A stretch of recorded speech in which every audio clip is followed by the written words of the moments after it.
Well, you don't have to go. I'm purposely doing this. So Oh. I didn't photograph Easy. We're in business.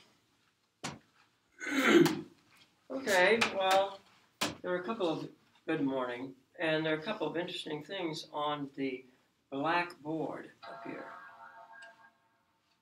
That's the correct introduction to the class. Okay, first there are three words up here: fear, pleasure, and desire. We're going to talk about those three terms today, and so you can imagine it's going to be a very heavy class. And then on top of that, to make it even more heavy, we have two examples of what? Counterpoint. Yes, of what variety? Or voice.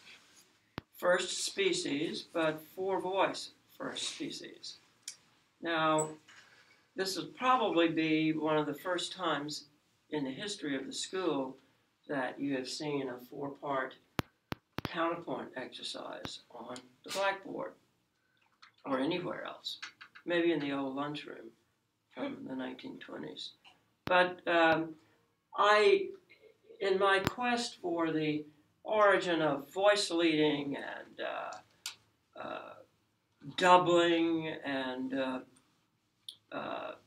all of that kind of stuff, I think it's important to look at four-part first species. I don't think I've ever actually taught this, but I think it's important to look at it. And let's begin with that, since it is the least taxing, I think, thing today. What's the difference between two-part first species and three-part first species? Three-part has complete chords. It has the potential for complete sonorities, Okay. right? Yes. However, the difference between two and three-part is that two-part deals with intervals, three-part deals with triadic structures, right? Is an 8-6 a triad? Yeah. Yes, it is. Is a 3-3 a triad? Yes. 8-5? Yeah. 6-6? Yeah. What about 5-3? Yes. 6-3? Those are all triadic structures in the theory of counterpoint. And actually, they're probably triadic structures in musicalistic structures or expressions. All right, so what happens to the complexity of the relationship of the voices when you add a third voice? What are the differences in adding the third voice? What happens? Become a lot more constrained in some sense. Maybe not. Maybe less constrained. I'm speaking specifically of the relationship between the voices.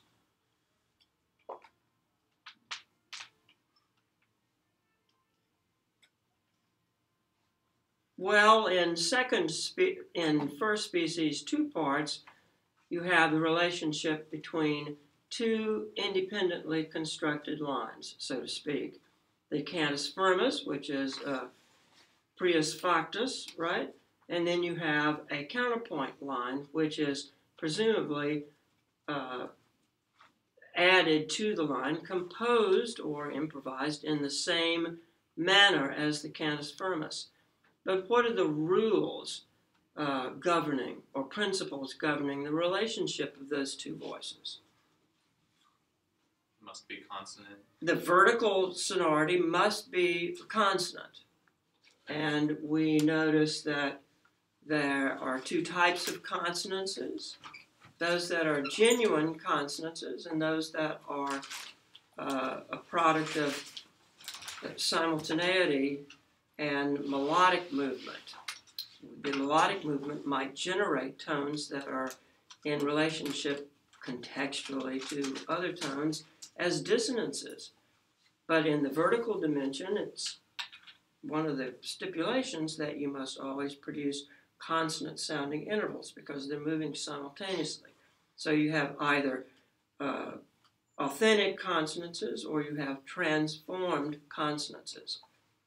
That's the whole basis of first species. Okay. Now, in the combination of those two voices, the cantus firmus and the added line or the counterpoint, either above or below, what are some of the other requirements? They must meet in consonant as they progress frame by frame. What's the other thing? Must approach perfect consonances with caution. Fifths and eighths.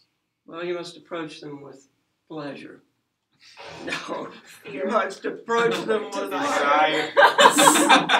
with desire.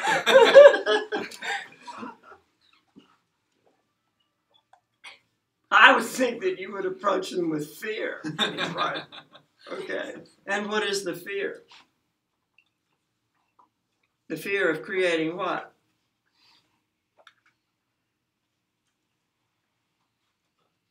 A fifth approach by Silence similar is motion. golden, but not at this particular moment. Something really ugly.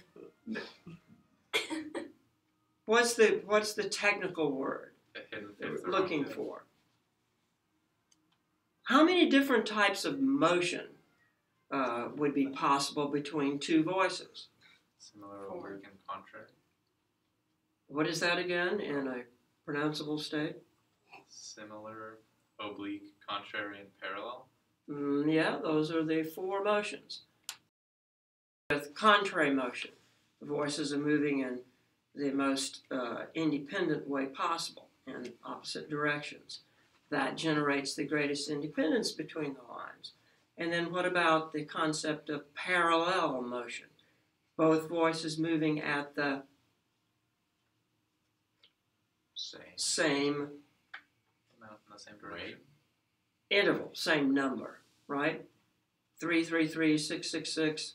Uh-oh, right? Okay, now, so what would be the problem with 8, 8, 8 or 5, 5, 5? What's the term for that? When you approach parallel consonances of the octaves and the fifths, what are you producing? Parallel. Pleasure. No. What happens? Why is that verboten? There's no independence of the lines. Okay. Well, why is that if you approach 6 or 3 in the same parallel motion? Is that robbing the lines of independence? To a lesser degree. They're you do perfect. that, yeah. To a lesser degree. Well, okay, degrees. Okay, I have 3 degrees. Probably all 3 of them are lesser. Okay, well, why is motion in octaves and fifths not great? The parallel motion in octaves and fifths. What do you think about the concept of perfect consonant? Yes, that's what we're talking about. Perfect consonants. So they are perfect consonants. Well, what's the wrong with that? I like You're- perfection. I don't. You know? Oh, Depends yeah, on maybe the what's the correct term for that when you have a set of octaves. Parallel octaves. No, no. I've said it many That's not times a before. correct term? What? Is that not a correct term? Am I Yeah, missing we're something? talking about parallel motion. So if you've got an octave, it's going to be parallel octaves. But what's wrong with that? It creates what? Now, you've all had years and years of theoretical inquiry, right? So what have the great theoretical gurus of the centuries Don't do or it. the school Sounds told sad. you? Why are they bad? I learned that it's a waste of voices if they all make a perfect consonant. So if you have 2 voices doing the same thing, it's a waste of voices. Sounds like one voice. Exactly. Oh, now we're getting somewhere. A That's unison. part of the answer. Okay. Octaves do sound like the same tone, yes? All right, but what about fifths? They're close-ish. Something about the overtone series. Well, everything is about the Overcoat series. But, I'm going to have to sit down on this one. My energy is gone because you don't know the term fusion. That's the technical term. Yes, that is the technical term. Fusion intervals, I, right? We borrow that from physics. No, we don't. Are there fission intervals too? Well, if you move in contrary motion, I assume that's fission. Just hope your counterpoint doesn't reach critical mass. Right. Well, we hope that it does. Right. To create a creative explosion. All right. Now, okay. Well, what is fusion? The progression of perfect intervals, either the octave or the fifth, in the same motion. Now, are octaves and fifths poor for the same reason? Yes, because you just said they create fusion, and you said that was bad. Well, no, there's another difference. Do octaves and fifths create the same kind of fusion effect? No. No. Well, what's the difference? Octaves are worse because they sound more similar. Yes, absolutely, that's true. Octaves are worse. They are the worst because it sounds like it's the same tone rather than two different tones contributing to the harmonicity of the counterpoint. Now, what about fifths? Why are they bad or poor? Close to octaves. Something with the that has to do with the dominant or the boundary interval. Yes, are you reading that off of? No. Okay. No, it's boundary interval, contradictory boundary intervals. If you juxtapose two fifths in parallel motion, the ear has a difficult time discerning which is the boundary and which is not a boundary. Now, what about octaves and fifths in contrary motion or in similar motion? We're speaking specifically now in a two-part texture. In contrary motion, it's acceptable, right? So if you have an octave going to an octave, which is an improbable condition, right? By contrary motion, first of all, you know, one has gone to North America and the other one has gone to Europe, right? You have a huge space between. Or if you have a unison going to an octave in contrary motion, right? That is an unacceptable motion in two parts because of the concept of what? Octave displacement. Yes, octave displacement or octave equivalence. So you do not have fifths or octaves in successive contrary motion. Now what about similar motion? What is the concept of similar motion in perfect intervals? Why is it similar? If they move in the same direction but at different. Well, that's the answer, because it means in the same direction as. Well, you can't move from an octave to an octave or a fifth to a fifth in similar motion without it being parallel. Well, okay, so the It's not similar possible. refers to parallel. Well, you That can is move the from reason a why. Third to a fifth. Or a Yes, fifth to an octave. In similar motion, but you can't move from a right? fifth It's to a the fifth. same If motion you jump as two octaves par. in one voice and one in the other, you can't. okay. It's the same motion as parallel, That would like to but at a displace different interval. Is that clear? That's the reason why they're bad, because it imitates or suggests parallel motion. And it does not mean that the third, as you proceed to the fifth, the remaining notes are filled in and you eventually hit the other fifth so that it creates parallel fifths. That's a bogus explanation. The simple explanation is that similar means similar to parallel movement. Those motions are not allowed or restricted in a two-voice setting. Now, if they're not allowed in two voices, does that mean that in three voices they suddenly become allowed, Yeah, you can hide them. it means that you can do something to obfuscate the badness of them or the power of the octaves and the fifths. And then there are certain principles that allow you to have similar successions of octaves and fifths. That is, from another interval other than an octave or a fifth to an octave or a fifth.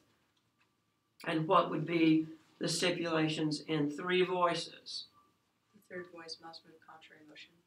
Yes, the third voice needs to move or offset the similar motion in the other two voices. And must be one of the outer voices too.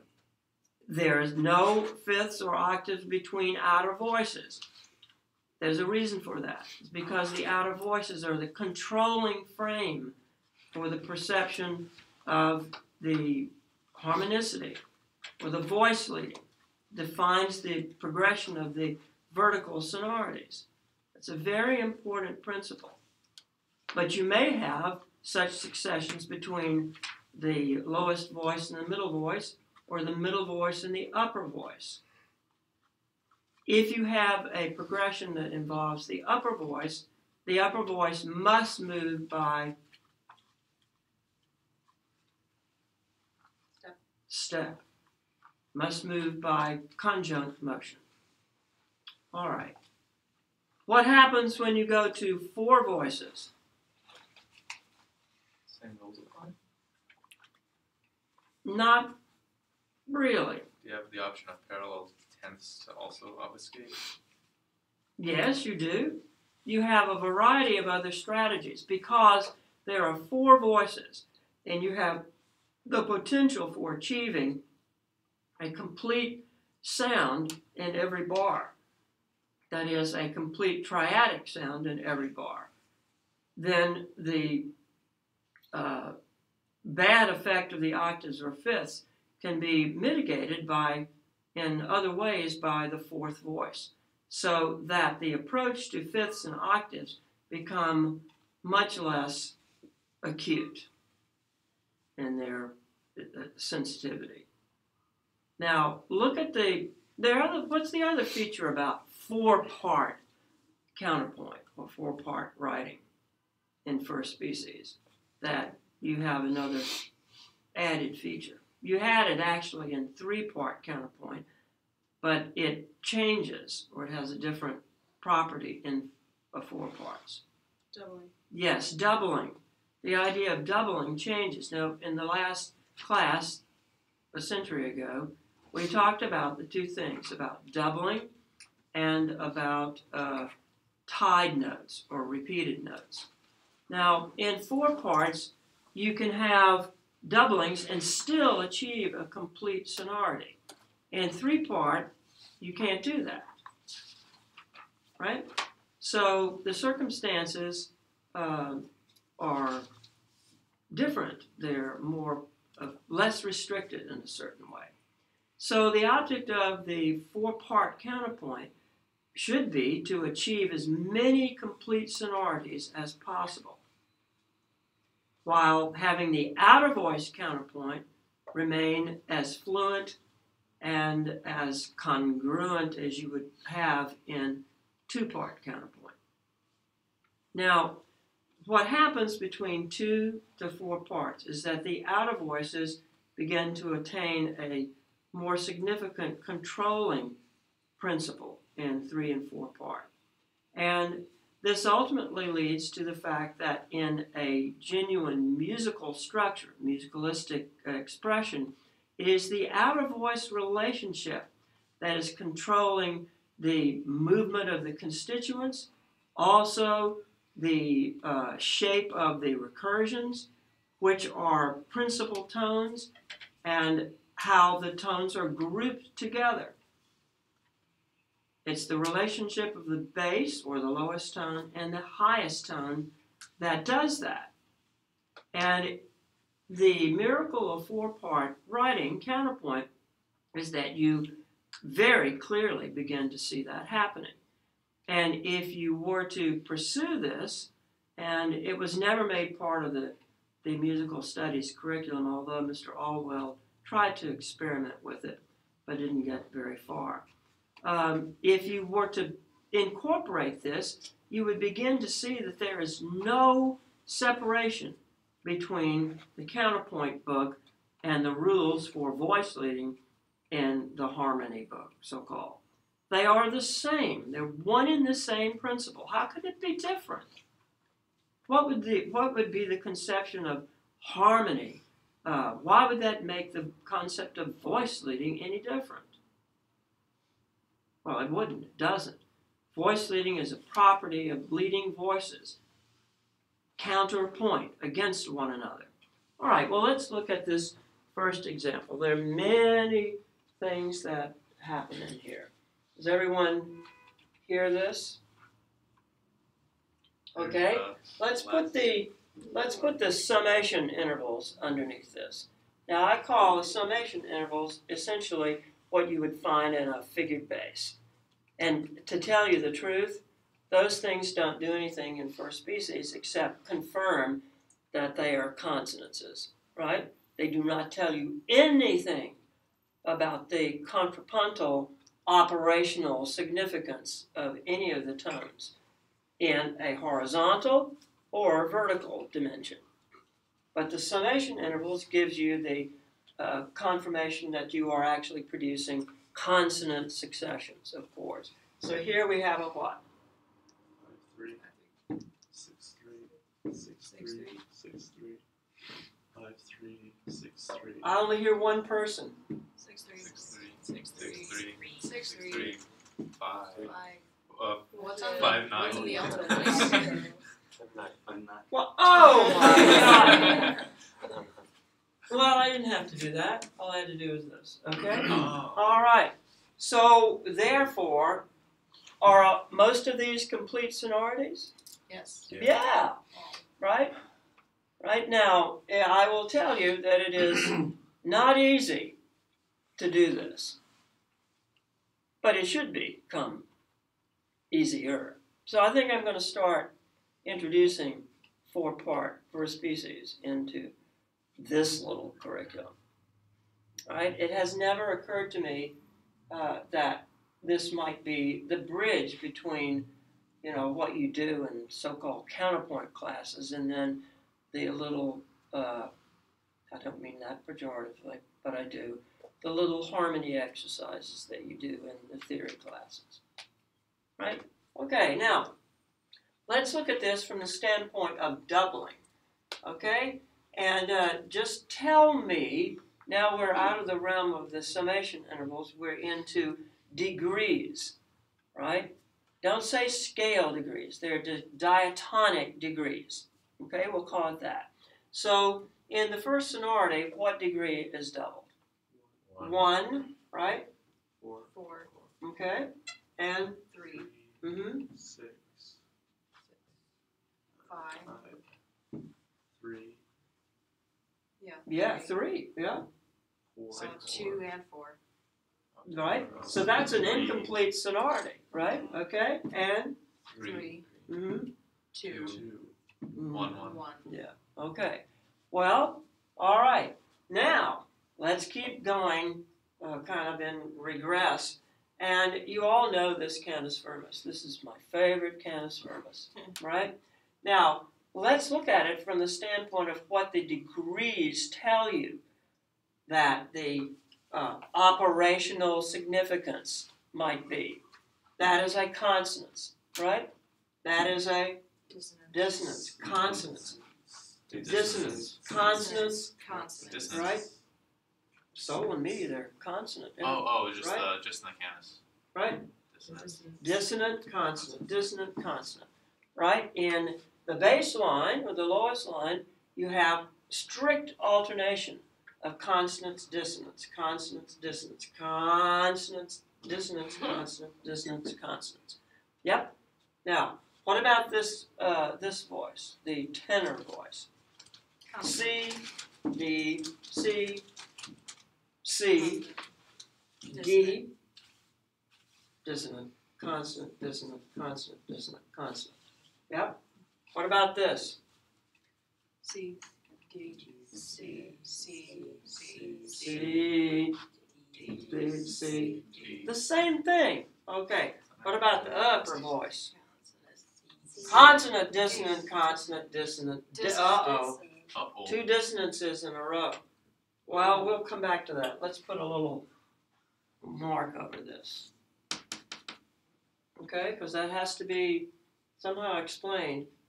Consonant, dissonant, consonant, dissonant, consonants. Now somebody's not saying something that they should have said. Well, Dr. Einstein, if you said that these were like one unit here, consonant, why can't you say that that's one unit? It fulfills the melodic aspect that when you have 2 dissonances following one another, they must create vertically a consonant interval. Yeah? There's something more at play though. There's something more subtle than that, I think. Is this a consonant or dissonant triad? Dissonant. Is this a consonant or dissonant triad? Dissonant. Right. Well, wait a minute. The tenor, for instance, goes consonant, dissonant, consonant. This goes dissonant, consonant, and it's in between, right? That's consonant. That is consonant. But here we have 2 dissonances following one another. And then it generates 2 dissonant sonorities together. Yep. Now, how can you get away with that? We had something like this in the little 3-part exercise, the D minor thing that we did a couple of weeks ago. Do you remember that? I hope so. You probably have it in your notes. You copied it down. Okay.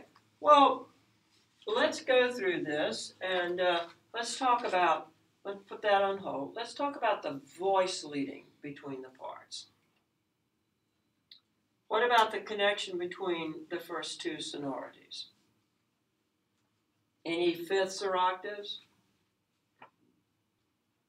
The only octave is between the top 2 voices. Yeah, but I mean any parallel or hidden fifths or octaves. No. What about between this and this? Yes. Okay. Where are they? Tenor and alto. Okay. Classic. All right. This goes in the opposite direction, right? At least one voice needs to move in the opposite direction. If you have just one voice doing that, then we can tolerate this succession, right? Now, in terms of voice leading, in terms of melodic generation, in terms of dissonance, melodic dissonance, is that coherent or incoherent? La, si, do, yeah? That would be generated that way in this line, right? And this would be mi, fa, sol, yes? Melodically. You don't see that in the vertical. Those things have disappeared. They're factored out. There are other vertical considerations, all right? Okay, let's keep going. Good. That's good. Keep on going. Okay. Similar motions. The tenor and bass are, but There's another, fifth, right? But look, the upper 2 voices are moving against it. it's fine. That's okay. No worries. What about this? Next chord? Perfect. Yeah, the next chord. Next chord. Good. Next chord. Great. The last sonority. Oh man. Mm-hmm. That's a doozy. You've got that, you've got that, you've got that, right? Okay. That's the end, so. Could this have gone up to an E? Yeah. Yeah, Alto could have gone up down just to an E too. that could have gone to an E too. Yeah, but I chose to end on an 8/5, right? An open sound. Okay. All right. So the use of octaves and fifths in this particular setting, they're okay. All right. What motivates those things? Well, the cantus firmus is fixed. You can't do anything about that, right? So the parallel motion here, let's look at it in terms of consonance and dissonance.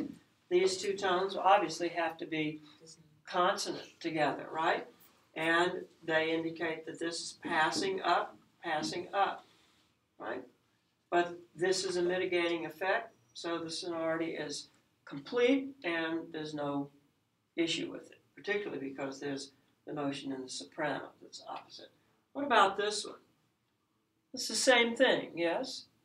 Except this time, both the upper voices are moving down. We're coming back to this in a minute, okay? And then we're all right until you come to the end where you have this colossal, medieval fifth at the end here, all right? Okay, now the moment we've all been waiting for, and that is how do we get away with this? How can we explain this? Now, the issue is, or the basic principle is, that you must always alternate consonance and dissonance. Why is that? Because dissonance goes between. And why is that? I mean, what big deal? Why is that important?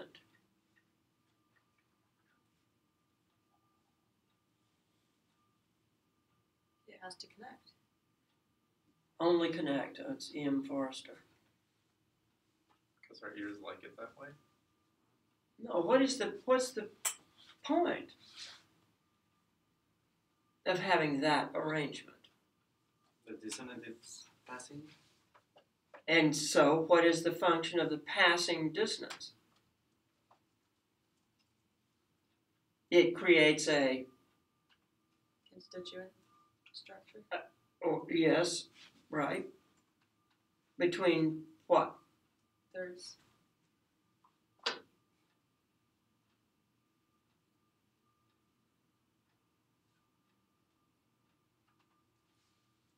We have a third, okay, and the tone that you put in between that third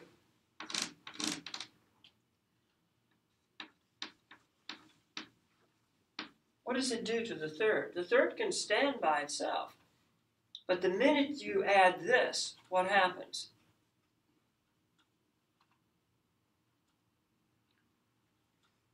Yeah, the passing distance. It's the only way in which coherent melodic motion can arise. You see it in all world music, at least those world musics that I've explored. Maybe there's some that, do different things. It puts these two tones, it creates a kind of argument structure between them, a propositional structure. If this, then that. Or, if this, then that. Yeah? It binds these three tones together so that they create this kind of structure, an activity or the motion of tones. And this argument structure generates that concept. What generates that idea, basically, in language? Verbs. Yeah, a verbal structure or a verbal constituent, right? The verbs create argument structures between nouns or nominal features. So it is an abstract concept, and it is operating independently from the actual pitches or the tones. Now, I know you may find that hard to believe, but if you did not have this, you wouldn't perceive coherence. It's just a computational aspect. So the dissonance is actually binding these two tones together. Well, that's why it must move consonants, dissonance, consonants, consonants, dissonance, consonants. Well, what is happening here? Well, the obvious...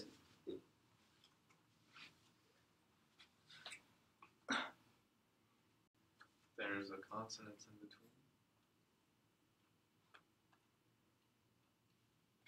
between. Am I not being clear about this?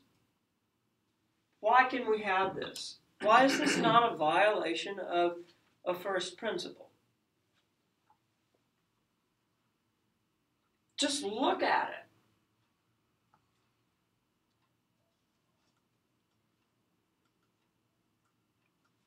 This goes consonant, dissonant, consonant, and it should be just one dissonant and then consonant. Well, these two tones together create the interval of a second. Yeah? There's no problem up here because those are obviously have to be coming from two different places. And this is the other thing is, look at this voice. In the combination of these voices in the close proximity, you see that this makes a melodic connection, but not in the same voice. Yeah?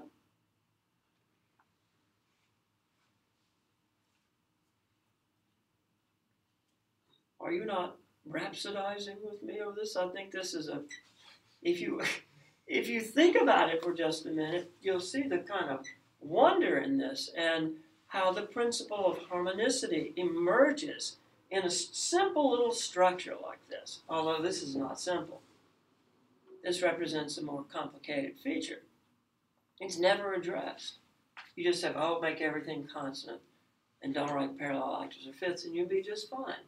You get your A+ and go on and don't worry about it. Just have a healthy diet, exercise, and you'll live a long time. Provided you don't get run over by a bus. Okay. Okay, come on. I'm giving you ample time to say something about this. 6 to 5, 5 to 6. Well, you know that. Okay.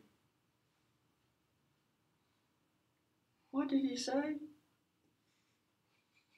That's someone talking. Is there a 5 to 6 relationship between these two things? Yes. All right. Where is that? La to sol. Fa to sol in relation to the Yeah, re. fa Oh. to sol. That is actually a consonant tone, yeah? Even though this is a dissonant chord. But you've missed one of the other, like, obvious things that are here. If we're saying that these are two dissonances together, those things are coming from two different voices, so that's according to Hoyle. All right? These two tones are actually consonant. Ah, right?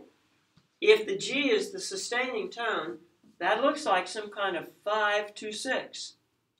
Yeah? All right, well, that's one thing. All right, well, that's kind of a problem. Although that is consonant, dissonant, and consonant. So, how does this work?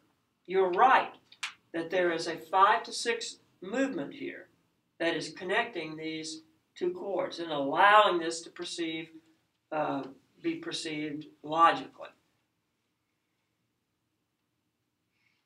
But what is the obvious thing if these two sonorities relate to one another? Are there consonances on either side of that? Yes. Yes! And is it the same or the different sonority? It's the same sonority, isn't it? Oh. And are they in any kind of particular relationship? Kind of, yeah. Mi, do, mi. Yeah? There's the voice exchange. So that's an indication that there's only one tone that can be fit between here and only one tone that can be fit between there. Yes? All right, then it begins to add up. Are you following me? Okay. Now, let's figure out how these two things relate to one another. And this has a direct bearing on so-called harmony, which I think should be just thrown out. The more and more I work on this, the less likely there's any kind of coherent concept like that. It just doesn't exist, not in the conventional way. So what's going on here? Come on. You hear the D sound twice, but other than that, because of the 5 to 6, it sounds as one transformed consonants. If we were to do that, would it not become clearer? It would. Okay. And then this would go, that would be the 5 to 6. This is the consonant sonority, right? And this is a 5 to 6 elaboration of that. Yeah? The example, the 3-part example we had in the last class, this was reversed. If you copied that down or remembered it, the motion was from the some tone in the bass, a C in the bass, which was the large prolonged consonants, right, dissonant sound, and it moving from D to C, and then it jumped down to a G, right? Now, you can't, that C sonority was prolonged over like 4 bars, right? And that's a dissonant sonority. Why could it jump down to a G? This is in D minor. And those would be 2 dissonances following one another. You can't do that. So the solution was that you had this is the passing tone, then you had the B flat, and then out of the B flat comes its 5 to 6. And this is an unpronounced feature, and that is what connects the 3 sounds. So this becomes the passing sonority for B flat, but the B flat is not pronounced. And then this arpeggiates down through a 5 to 6, right? F to G, right? And that's how you have those successions. Is this the same thing here?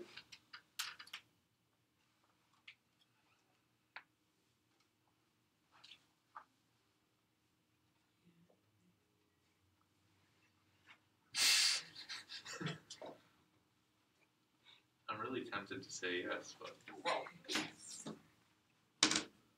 what's unpronounced? Yes. Right? Look at this. Mi, re, do.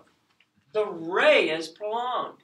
And it isn't well, it's up there, but it's not up there, right? It appears in this voice. Yeah? So this is the beginnings in this 4-part counterpoint structure of prolonged counterpoint, or the concept of grouping, which has to be a necessary and essential feature in grasping units of music that run on for like 20 minutes. How are you going to do that instead of having it like other kinds of so-called music where you don't have these kind of relationships? You have an artificial or intellectual arrangement of specific tones. The ear in that kind of music is grabbing at straws. It's trying to adjust itself to accommodate some kind of notion of grouping. But in music which thwarts these kind of associations or groupings, you don't have that mechanism of coherence. This is due to hierarchical structuring, embedding, recursion, all of these things. And you see it here in counterpoint. If you don't see it in counterpoint, you're surely not going to see it in Mozart or Beethoven or Stravinsky. And it's still operating in that music, as much maligned as that music is by the modernists. Are you following me? And then it becomes absolutely necessary that there be, in this texture, some controlling force, something that says, okay, we have to have you, and then to relate everything together. That is the function of the 2 outer voices. So this becomes a unit, and within this unit, this is consonant, dissonant, consonant. And these 2 sonorities are anchored by the soprano progression. Even though this does not appear on the surface, it moves into this voice. And you'll notice that this is a consonance, but that is a dissonance. Where does that, if we were looking at this melodically, and this is the value of the 3rd merge idea, although it's operating in a kind of autonomous level. You've passed that level, and you're now on this kind of vertical dimension. Where does this D have to come from? Do, re, mi. Do, re, mi. Mi, re, do. Yeah? It's got to. Are you following all this? Right, so in the harmony book, on page 7000, if you have this progression,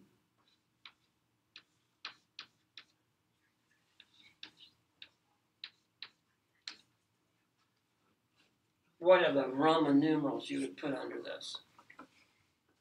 1, 2, 4.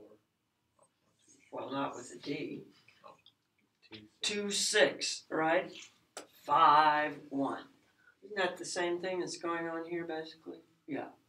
So all this is a 6 to 5 motion. But that is determined by the dissonant relationship in the upper voice. Right? This is coming from E. E, F, G. You follow what I'm saying? Okay.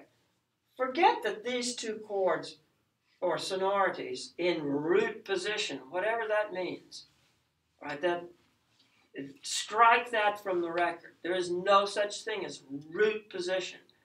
There are 5 threes and 6 threes, but if you assume that that's a root position chord, D, F, A, then that's in what kind of relationship to the G? A fifth, right? But that is not how this progression is generated. That's an emergent idea. Has nothing to do with this. This is a purely contrapuntal progression. This can't be a secondary fifth that's on the same level as this, harmonic. There's only one harmonic fifth, and that is that. If you have a bunch of other fifths, then what is controlling them? And furthermore, the melodic impulse in this can't possibly be imagined as being generated by a succession of fifth motions.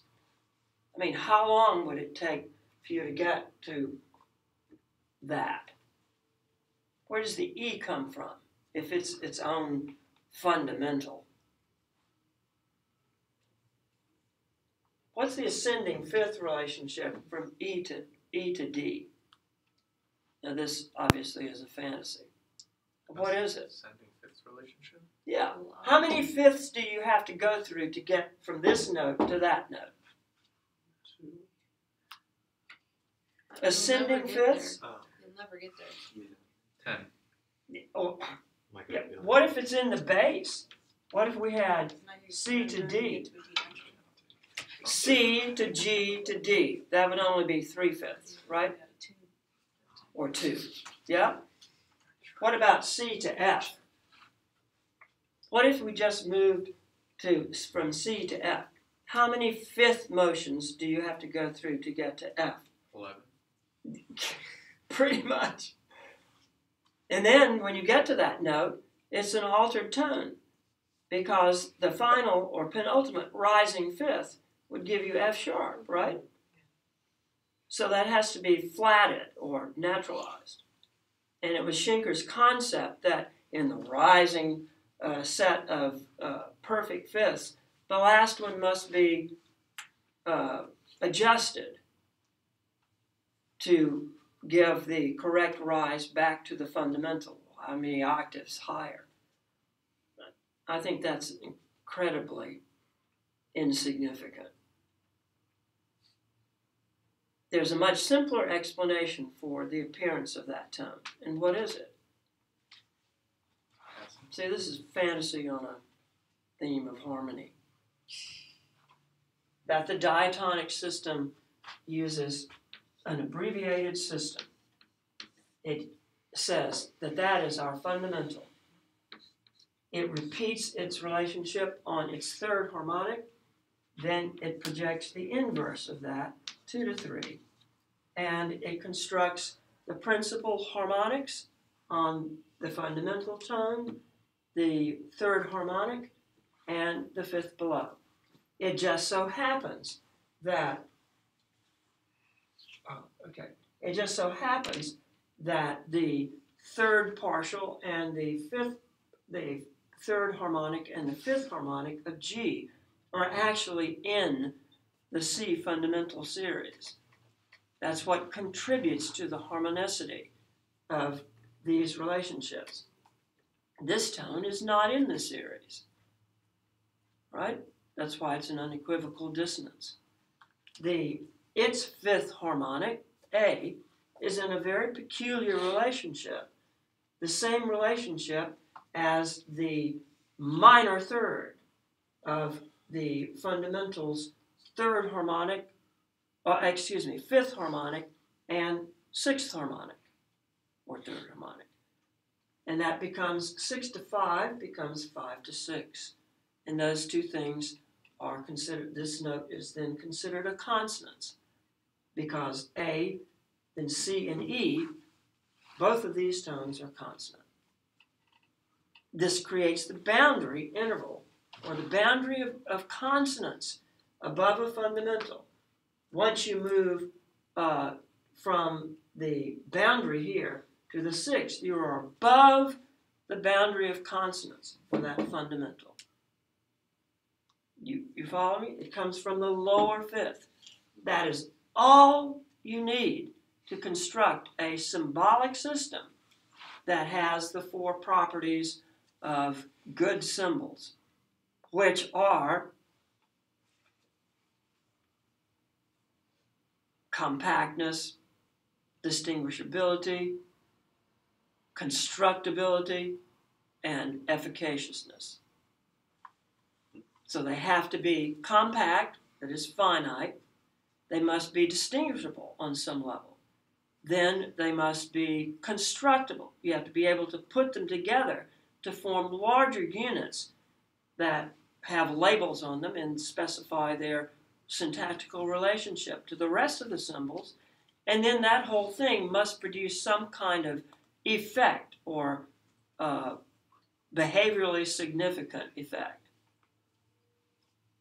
This is all you need, right?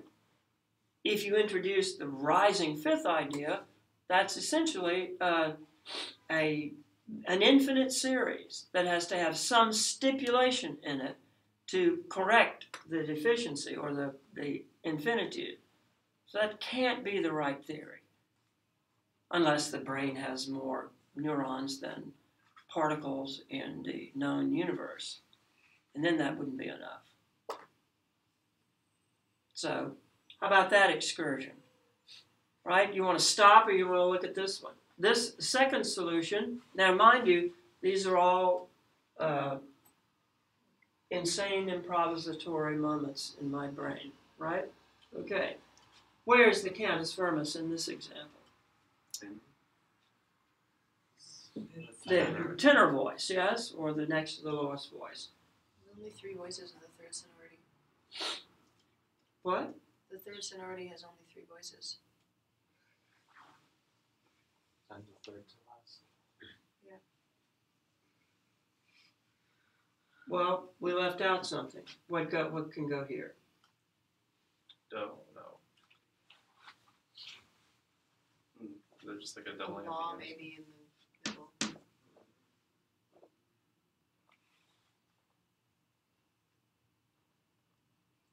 Now, which other one was left out? Third to the last. Maybe. Probably Well, sol. what is that? That, isn't it? That's very Parallel parallel. fifths. I could probably go down to a sol. Jump down a ways. Is it that? Yeah. Not go up to a mi. No, because then it's above where the soprano's going to. Oh yeah. You could, That's it. but I'd rather Yeah. go down. That is it. Okay. All right. Well, let's just look at it briefly for fifths and so forth. Oh, by the way, look at the melodic line back over here. Is that pretty good? Yeah, I think it's excellent. I mean, not that I did it, but I think it turned out okay. It fulfills that requirement. These two lines should be as close to a good two-part counterpoint as possible, right? Okay, what about this?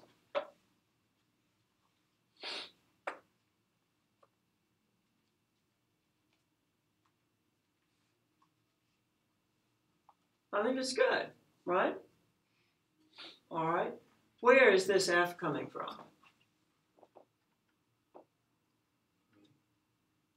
So Ultimately, it would have to come from here, right? So, fa, mi. Here again, we've got this same problem, right? Yes? Yeah. Aren't these two dissonant sonorities together? It's exactly the same problem. Now, having gone through this, can we make some kind of assumption about the situation where you have two dissonant sonorities together? The only circumstance where you could have such a thing, now this is an assumption, it has to be proven, right? But it looks like every time you have two dissonant sonorities together, that the only way that that happens is that somewhere between those two dissonances is what? 5 to 6. 5 to 6, yes. Now, I think that that is a principle, right? I'll have to write a million more examples or look at, many examples of legitimate counterpoint solutions. But I'm pretty sure that's the only way that you could do that. All right. Okay, wonderful, wonderful. All right, now we go into a different area. Are we all, any questions about this before we move on? Now, it's one thing to say, oh yes, I see that. That's really great. It's the other thing to like, wow. They're two different things, right? You can intellectually understand it and remove yourself from it, but it's an entirely different thing to say, oh, wow. Okay. No questions. This directly applies to organ playing. Right. Yeah. Okay. All right. So we now turn to these three words, which have been engendered by these two four-part counterpoint solutions. Oh, I love that. Okay? And we are now getting ready to listen to a music example. Now, I'm going to play three music examples, but I'm not going to play them, successively, one right after the other. There'll be talking in between, thank goodness, right? So let's hear the first example before I start talking. You're gonna have to give the Curtis Wi-Fi a couple moments.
Okay. All right. You can just feel the pavement, right? All right. That is 1905. Oh, wow. And can you guess who the brilliant artist is? I can't. No, it's unfair. That is Jacques Thibault, right, from 1905. All right, what is the piece? If you don't know that, you've never listened to the radio, right? It could be that that piece is now seen to be like overly sentimental or saccharine or trivial or whatever, overplayed. But it's actually an amazing piece of music. And it's from the opera Thais. And Brenda and I went to the Metropolitan production of that opera on Saturday night. And it was a revelatory experience for me. And I never actually thought that deeply about that particular opera, about Massenet, and about the really profundity of the libretto and the content. And so I want to spend a little while talking about the opera, Thais, and the significance of that particular piece of music. And you should get your digital devices going because you're going to have to answer some questions. All right. What do you know about Jules Verne? No, Massenet. What do you know about him? He's French. Yeah. So he hosts lots of operas. Many operas. Were they popular, or did he just write them in the privacy of his own home? Popular. It was wildly popular, amazingly popular. And then suddenly, he was not popular anymore. Went out of fashion. And, I mean, didn't Bach go out of fashion? Right? Well, maybe some others went out of fashion too. Bach had a job. But after he died. There's, if you look up Thais on the internet, I want us to read the synopsis, if there's a synopsis. But while you're doing that, this actually ties in with our emerging survey of music history.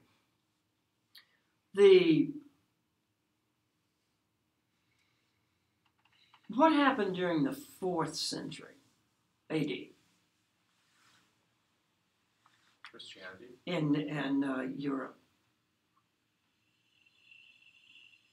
The emergence of the domination of Christianity, right, which was to become an incredible, powerful political movement as well as religious movement in Western civilization for many years. And there were many things that happened during the course of the 4th century. We're talking about 300s, yes? And what were the big things that happened? Constantine and the... Yes, okay, let's stop right there. Okay. Constantine. At that time in the Roman world, the empire had been divided into East and West, had it not? Yeah, it was. I forget when that happened. But... Yes, it was. And Constantine was the ruler of the Eastern world. And who was the ruler in the Western world? In Rome? Diocletian? No. Hmm.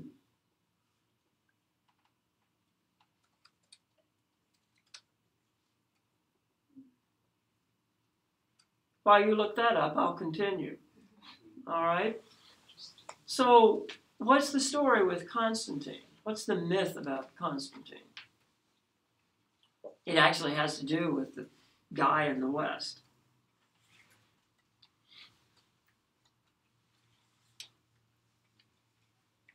Constantine was preparing to go into battle, yes, with the forces from the West, and he had presumably a dream or a vision.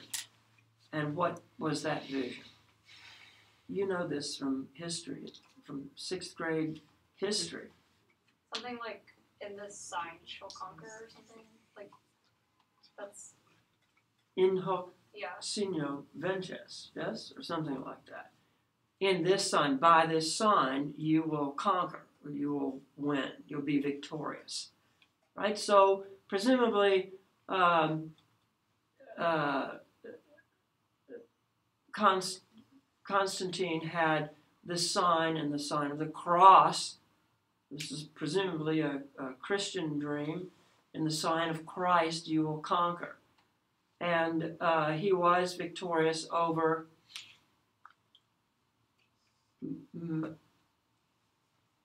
Maximian? yes, Maxentius. Absolutely. Okay, well, that begins the trek towards a Christian Europe. Now, that's 313, presumably 313. Now, what event happened shortly after the conversion of Constantine and his dominance? The Nicene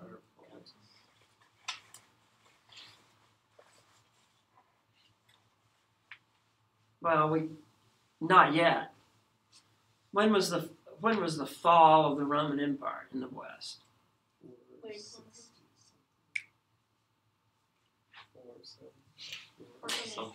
470. right around 476. That's down the road, right? It's down the road, right? However, it's not in the 4th century, the 5th century. Okay? Well, what happened right after Constantine's conversion? Council of Nicaea. What? Yes, the Council of Nicaea, right? And what date was that? 325. Maybe. It could be also 326, Maybe.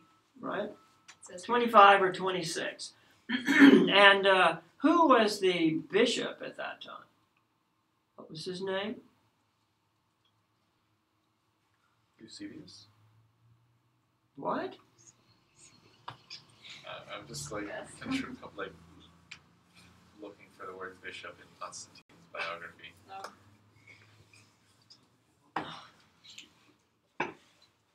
Well, the name doesn't matter. It actually does matter, but what's more important is what happened at the Council of Nicaea.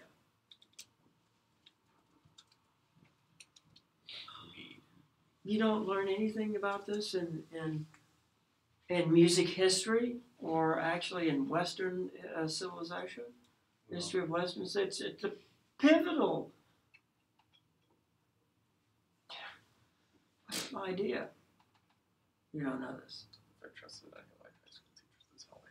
All right. Well, Isn't it like the first assembly of Christian leaders, leader? Yeah. bishop. They discussed what was appropriate for church music. That's more. There's that later. Didn't they kind That's of, more 16th century, didn't they compile like 1520. everything into some sort of like creed or Yeah, statement? the Nicene Creed. The one of the outcomes of the Nicene Council was the Nicene Creed, and the creeds or statements of faith that were acceptable, and those that were not acceptable. And there were 3 creeds: the Athanasian Creed, the Nicene Creed, and the Apostolic Creed, or Apostles' Creed. Everything else was an heretical statement. What else happened? All of the texts relating the miraculous and benevolent work of Jesus or the Christ. All of these were reviewed, and many of them deleted as heretical texts. So the first assembly of the Bible, or the New Testament, was an eventual product of the Nicene Council. And that's what establishes the essential order and the authentic books of the Bible. So many of the heretical views, the Gnostic views, other views were eliminated. It was an effort to concretize the dogma and the theology of Christianity. Now, there's a lot of distance between the presumed life of Jesus and the Nicene Council. And there were many different sects that grew up embracing the principles of Jesus. And what happened in Egypt during the 3rd century, and the 2nd and the 3rd century? You read about this in music history. What does the Latin term monachus mean? What does that mean? One something. Not Monaco. It's not taken from Monaco. Isn't Monaco in Africa? Morocco. Monachus. Yeah. What does that mean, literally? Seems to do with looking. Singles all the time. Whoa! Something similar to like monastery or monastic. Well, I think that monastery is taken from the word monachus, but and also the word monk, right? But what's the Latin word monachus? What is the translation of that? Hermit. Means hermit. Well, during the rise of the 2nd and the 3rd century, there was the rise of asceticism. That is, these people who believed in the doctrine of Christianity and felt that in order to achieve a righteous and noble life, you had to put aside the material values of the world, and you lived a life of poverty and the life of self-abnegation. And who was considered the first monk or the first monachus or hermit? Saint Benedict? No, No. that's down the line just a little bit. Okay. That's the first one in the West, right? We're talking about Egypt. Evagrius Ponticus. Who? I'm on the Wikipedia page. This actually does have to do with Thais. And Anthony Saint. Yes, Anthony, right? He lived at the top of a palm tree or whatever, or some top, right? Alone in the desert, right? Now, eventually, there was another guy shortly after that.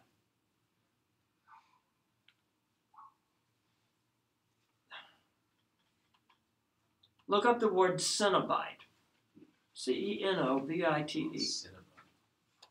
Not Cinnabon, but Cenobite. I know that this is probably boring, but don't be bored. Be accurate. Extra-dimensional being. What?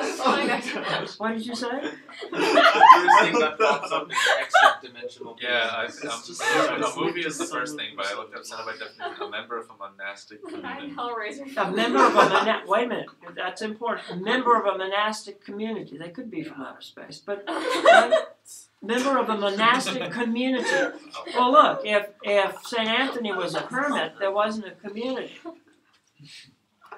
So who was the person responsible for establishing monastic communities? It's probably at the very bottom of the first page.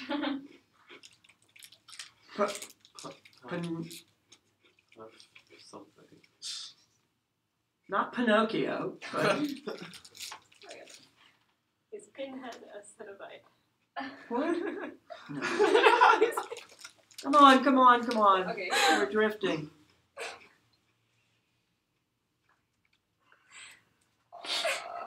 Pinocchio. I don't know how to pronounce this. Well, spell it. Pachom. Pachomius. Pachomius, right? See, Or Pachomius, right? Does it have an I in it? I forgot. Pachomius. Does it have an I in it? Yeah. Yes. Pachomius, right? He is the one that grouped or tried to make a community out of the hermits or the monks. And the Cenobite monks were the first, and they lived outside of what great city in the desert? Alexandria, right? So Thais opens with a community of Cenobite monks in the desert, and there is a character who has joined them, and he had spent apparently his earlier life in the debauchery and the materialistic world of Alexandria. Could have been Las Vegas. Is Las Vegas in the desert too? Right. And he says, you know, I am going back to Alexandria, and I am going to convert the most sumptuous and sensuous woman of all of Alexandria, and I'm going to convert her to this way of life. And of course, that woman is Thais. And he says, that is my mission in life, is to go and get her to convert to this way of righteousness and the hope of eternal life and goodness and so forth. Well, he goes back to visit one of his closest friends who has become, actually it should be the other way around, Thais' lover for a week, right? And he goes into the house and he introduces himself to Thais, and she laughs at him and says, are you kidding? Right? I love my life. I'm living in riches. I have the greatest of sensual pleasures, and all of my desires are fulfilled, and I fear but one thing. And he doesn't know what that is. And she sends him away, and he goes back into the desert. And what happens? He comes back. He has a vision, right? Not the vision later, but that he's got to go back to Alexandria, and that he's going to be able to convert Thais to this new way of life. And in the meantime, we see Thais in her boudoir, and on one side is an altar, and on the other side is, very anachronistically, I think, a mirror, right? Maybe there were mirrors, but not like the mirrors we have today. At any rate, Thais is a devotee of the cult of Venus, right? Of beauty. And she implores the goddess to grant her eternal beauty, that she wants to remain beautiful. And so she is inwardly fearful that she is going to become unbeautiful. And so that is the fear that is engendered by the pleasure and the desire. Well, what happens is that the, what is his name? Nathaniel. Yeah. Comes back, he's the monk, and he confronts Thais. And he resists her incredible beauty and her wild ways. And he presses upon her the importance of forsaking her wicked and hedonistic ways. And he says the magic word. He says that in this way of life, you will achieve eternal life and eternal beauty. And boy, does that turn her head. And they end up in this like very kind of convoluted scene, angry, and that scene ends. And then the curtain falls down, and the Metropolitan little translator says, a brief pause, right? And that turns into like a number of minutes. And during that interlude, before the next scene begins, what is played? The meditation. The meditation is actually a symbolic representation of her contemplating her own life and what she realizes in the mirror of relationship. Let's hear the second recording. Are you following me so far?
Listen carefully to the restatement.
Fantastic. Who do you think that was? Chrysler, Fritz Chrysler.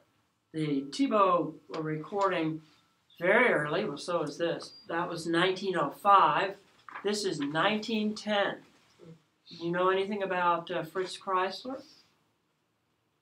He was a violinist, yes. He was also a character in a novel, but not the same one. No. He was also in a movie, right? What else do you know about Chrysler? Born in Vienna in the late, well, like. He was Viennese, yes, right? Wasn't he really interested in like other like African and Asian cultures? I mean, I guess that was kind of like popular. Then, Well, anyway. If you look at his biography, I think that you'll find out that he started out in music, yes, and then he didn't get very good reviews, Oh. and he gave up music for a while, right? Didn't he study medicine? Yes, right? And then he was brought back to music. He didn't get good reviews, so he left and studied other things. He was very, very smart. And in the course of his musical studies, what were some of his teachers? Who were some of his teachers? I hope I've got this right. I think I do. Anton Bruckner, Leo Delibes, Jakob Don't, Massenet. Yes, yes. Did you get that? He was a student of Massenet, right? And this particular recording was what? Shortly, well, within a decade and a half of the premiere of Thais. Thais was written, I believe, in 1894, right? And then was revised in 4 years, 98 or something like that. But it's surprising, I think, that Chrysler studied, maybe he studied keyboard harmony, I don't know, whatever, with Massenet. So, you know, these are both of these violinists were contemporaries of Massenet, of course. And they were playing contemporary music. Had been around, but, you know, less than 20 years. Okay, well now, Thais hears this message, and she goes through literal, a psychic transformation, or so we're led to believe. And she decides that she is going to give up those ways. And I don't think it's particularly motivated by the fact that she's going to transfer her desire for beauty into eternal beauty, into this concept of eternal life. I think that's actually a minor point. And I think the profound thing that comes out of here is that she has understood the nature of pleasure and desire. Now, the monk comes back and says, "Oh, goody, you're going to join me in a life of ascetic purity, and you'll never regret it." And so he decides to take her to a monastery.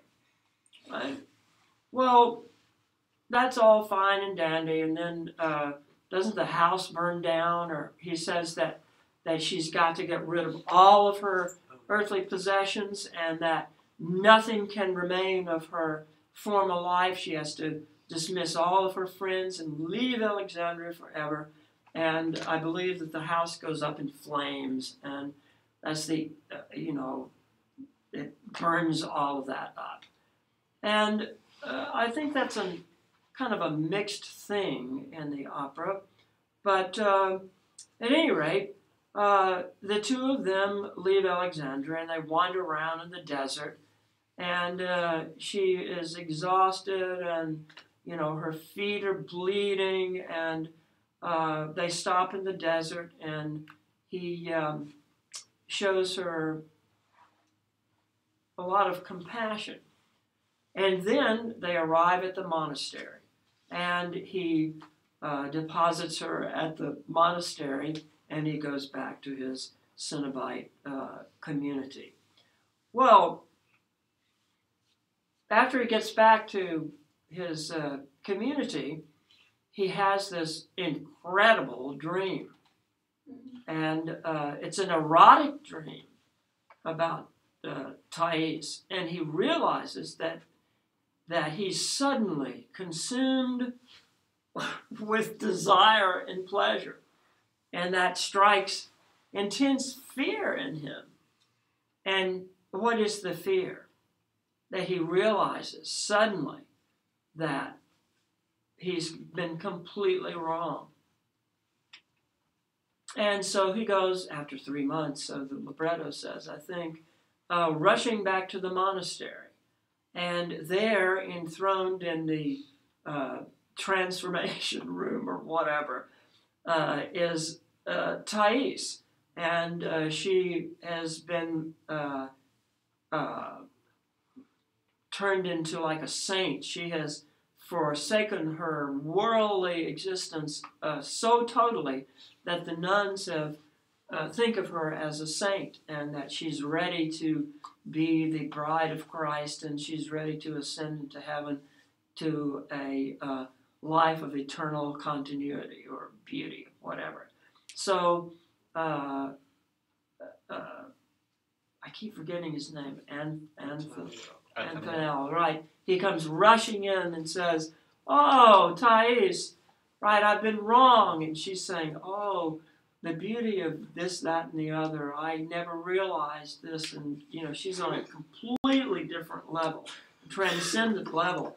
And the only thing he can think of is, like, you know, how beautiful she is. And he's going to, that he was all wrong. He says, "I'm completely wrong. I've been completely wrong about this. I love you, I love you, I love you." And she's completely oblivious to that. And so the tables have turned, in essence, right? And she is beatified or whatever and ascends to heaven. And, you know, they go through this incredible love duet, which has the music of the meditation in it. And it's an incredible duet. And I think it's actually on the scale of the duet that is at the end of Siegfried with Brunhilde and Siegfried. It's on that level. And it all comes crashing in with these, you know, final chords, and she dies, and that's the end of the opera. Well, I hope my little description hasn't trivialized it too much, because the message in that is one of extreme importance. And let's see if we can spend the next 20 minutes figuring that out. And I will give you a few more minutes. What is the nature of desire? What is the nature of pleasure?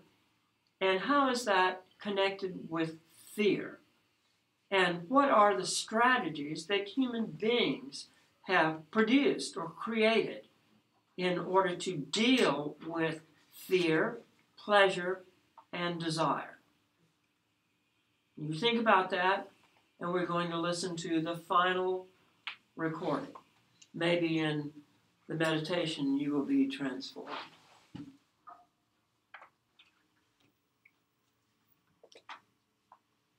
Oh, wait a minute. Just I draw your attention to the restatement of the melody at the end. You know, the form of this is essentially ABA. I'm telling you when I said that, because I don't believe in those kind of things either. But on the surface, it has that kind of song form or whatever. Okay, here we go. Listen to the recap. Finally, something that approaches me.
That is 1940, and that is by the Polish violinist Joseph Hasid.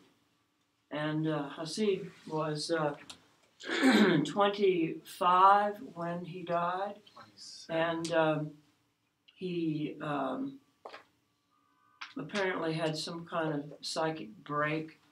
It was essentially, I think, from what I can read, was bipolar or manic depressive. And at that time, apparently no one really, well, we didn't have any kind of psychotropic drugs or any kind of medication that would help that situation, no lithium therapy or whatever. And so at the end, it got so bad that they decided to perform a what? Lobotomy, yes. And he contracted some viral infection and died from that. But many people felt that he was the next great thing in the violin world. And you can obviously see why. Chrysler gave him, yes? Oh, sorry, I was just going to say, he was 17 when this was recorded. 1940. Yeah, he was born in 1923. That's quite remarkable.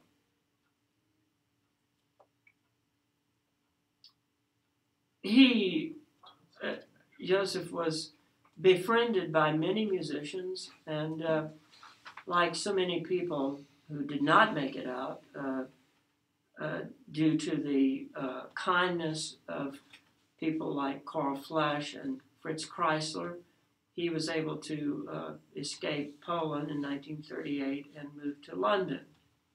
But two events happened in his lifetime that were a kind of critical psychic events that brought a lot of this to the surface. And one was his devastating, crashing love affair, which really did have an effect on him. And then his relationship with his father. But at any rate, I think that's a particularly revealing recording, because if you know the orchestral score to Tice, and you know that this particular configuration, well, in the opera there's chorus and all of this other stuff, which is almost so too beautiful to bear. But of all of the three recordings, and maybe it's just obviously the recording engineering or the technique. This one you can actually hear what Hasid is trying to do with the articulation. And if you know the markings in that score, he is ultimately faithful to everything in there. And his manner of executing the things are just so original and so beautiful. It's hard to imagine anything more perfect than that. It really is an astounding performance. And it's not this like prissy, over, refined form. It's just like this incredible connection to the emotion and the bow and the violin. And the accompanist for this is Gerald Moore. And you know who Gerald Moore was, right? He played for everybody in the entire world. Very famous collaborative pianist. I call him accompanist, right? At any rate, okay. Well, there's so many things I wanted to do. And so let's just talk for 2 seconds. In the final class next week, I'm going to talk more about the organization of this particular piece. But what happens in the return of this that's so startling? The 4-2. Instead of moving from the so-called boundary or the dominant, it moves to a 4-2, right? And then what happens? Do you remember? Descending scale, a lot of 6/4s. There's a whole bunch of 6/4s, right? Which is, I think, a startling effect. Those are all dissonant sounds, right? Well, 4-2 itself is very dissonant. And Jove, aren't you surprised at hearing that? It looks like it sounds like it's not obvious that it would be that way. So I think that has a kind of significance in the inner workings of Thais's mind, and of course the turmoil that's in the middle section. But she has come to terms with the idea of desire and pleasure. Now, let's talk just for the remaining 5 or 6 minutes. What is desire? Wanting something. How we react to the absence of something that, like, we instinctively need or want. Okay, So discontentment with what you currently have. that's another thing. Yep. But what is desire on a purely evolutionary scale? What is that? Security. Peace of mind. Hunger. Well, security in the sense of what? Something you can achieve. If we're thinking of desire as from the evolutionary standpoint, then animal behavior, as well as humans to a certain extent, It's an what is it? An instinct, like a survival. It is an instinct. It is a survival instinct. And it certainly is connected to the idea of continuity, right? In what way? Well, the things like, desiring, like, food, because, like, you have to eat to live, like, Right. reproduction. Desire is a way of you know, it's an emotional response to the fact that you need to fulfill your hunger, right? In order to live. What's the difference between appetite and desire?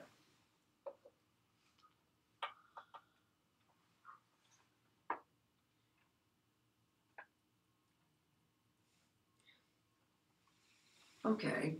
Well, what is pleasure?